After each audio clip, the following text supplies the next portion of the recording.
Hai teman-teman, kembali lagi di channel YouTube saya dan kali ini kita akan belajar bersama tentang metode penelitian sosial di mana topik pertamanya adalah tentang starting your research.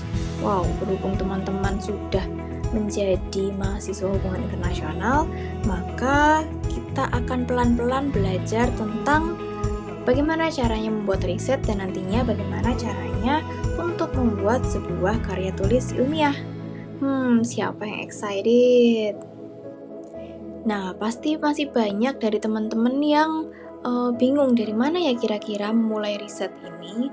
Sebelum kita ke situ, kita coba pahami definisi tipis-tipis dari penelitian ya. Penelitian adalah sebuah proses untuk menganalisa fenomena sosial yang bertujuan untuk memberikan makna terhadap fenomena itu sendiri. Terus, kira-kira dari mana kita harus memulai riset?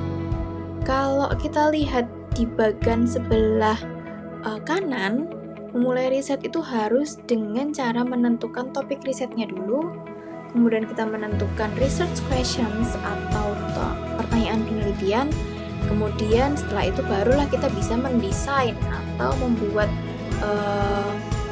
desain dari riset kita gitu. Nah, tapi menurut Blackster et al.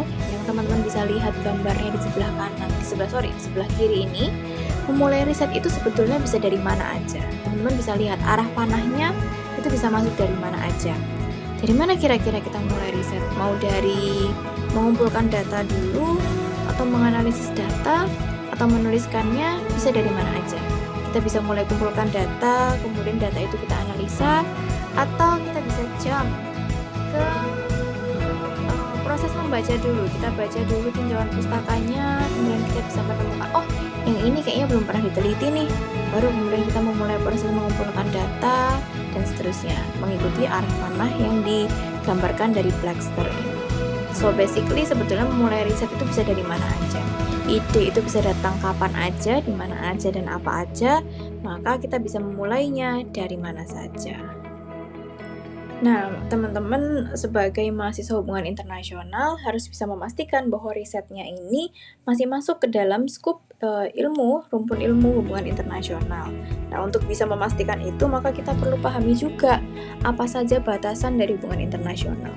Basically, hubungan internasional ini adalah hubungan official dan unofficial yang dilakukan oleh baik itu individu, kemudian institusi, negara, NGO, dan lain sebagainya yang bersifat resmi maupun tidak resmi gitu. Jadi dari aktor-aktor negara maupun non-negara yang kemudian saling bersinggungan lintas batas negara. Nah, ini disebut dengan hubungan internasional. Apa aja sih skupnya? Kalau di HIUPN ini kita kenal ada 4 skup besar ya. Ada ekonomi politik internasional, kemudian ada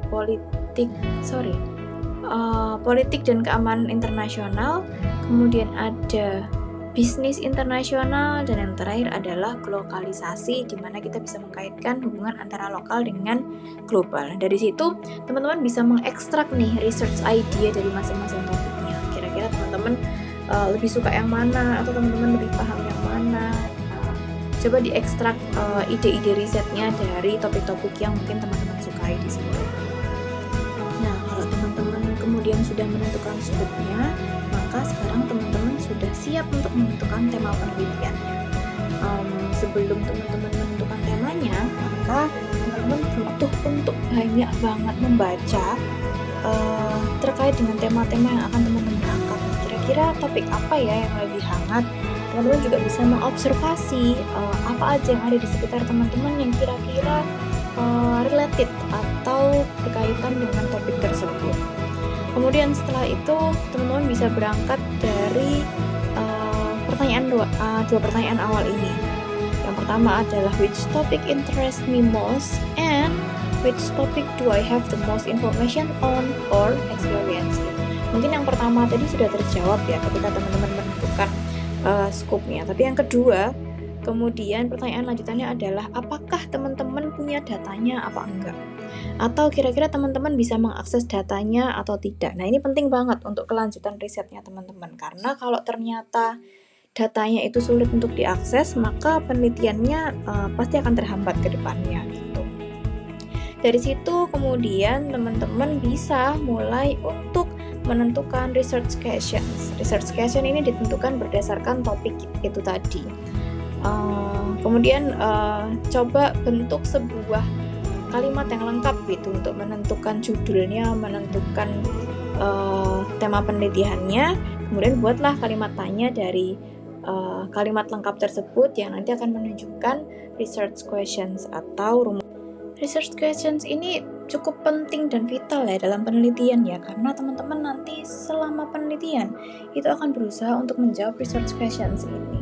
Nah, yang kita ketahui ada dua jenis aja. Sebenarnya ada banyak sih, tapi yang mau kita bahas di sini adalah 2 jenis aja. Yang pertama ada research questions yang sifatnya itu deskriptif, yang dia mencoba untuk mendeskripsikan fenomena sosial secara menyeluruh dan terperinci. Ciri-cirinya adalah dia menggunakan kata apa atau bagaimana di awal kalimatnya. Biasanya kalau yang deskriptif ini dia hanya terdiri dari satu variabel penelitian aja. Ada lagi research questions yang sifatnya adalah eksplanatif. Eksplanatif ini sama seperti namanya, dia berusaha untuk menjelaskan penyebab terjadinya fenomena. Jadi pasti ada hubungan kausalitas atau sebab akibat yang mau diteliti di situ. Contohnya bagaimana pengaruh dari A dan B, A terhadap B gitu, atau Nah, kalau teman-teman sudah berhasil menentukan topik dan pertanyaan penelitiannya, maka berarti sekarang teman-teman sudah siap untuk menjalankan penelitian dan kemudian menuangkan hasilnya dalam sebuah karya tulis ilmiah. Berikut adalah struktur dari karya tulis ilmiah yang nanti akan coba kita buat secara bertahap. Terdiri dari judul sampai dengan referensi yang di dalamnya ada introductions yang nantinya akan kita sebut dengan latar belakang masalah. Nah, introductions ini menjawab why, pertanyaan why, kenapa kok riset ini harus dilakukan. Kemudian selanjutnya ada methods atau metode yang mencoba untuk menjawab bagaimana penelitian ini akan dilakukan. Yang ketiga adalah result and discussions, yaitu menjawab what, apa yang kemudian kita temukan dari hasil riset. Dan yang terakhir adalah conclusions, untuk meresum atau menyimpulkan semua yang sudah kita tuliskan di awal. Sampailah kita pada akhir video di mana teman-teman akan diminta untuk 1. menentukan topik penelitian, 2. menentukan pertanyaan penelitian, dan yang terakhir adalah mencoba untuk menuliskan research background atau latar belakang permasalahan dari penelitian yang akan kita lakukan. Nah, research background ini berisi tentang general overview dari topik yang sudah teman-teman tentukan. Di dalamnya ada urgensi dan justifikasi kenapa kok kita mau meneliti hal ini, atau kenapa kok hal ini penting untuk diteliti. Kemudian di dalamnya ada juga scope of research, kayak rentang tahunnya, kemudian aktor siapa yang mau kita teliti, dari perspektif mana, atau mungkin studi kasus yang lebih spesifik lagi. Dan kemudian di dalam latar belakang masalah ini biasanya diakhiri dengan pertanyaan penelitian dan juga argumen atau hipotesa dari penelitian tersebut. Gimana kira-kira bisa menulisnya? Selesai materi kita di video kali ini.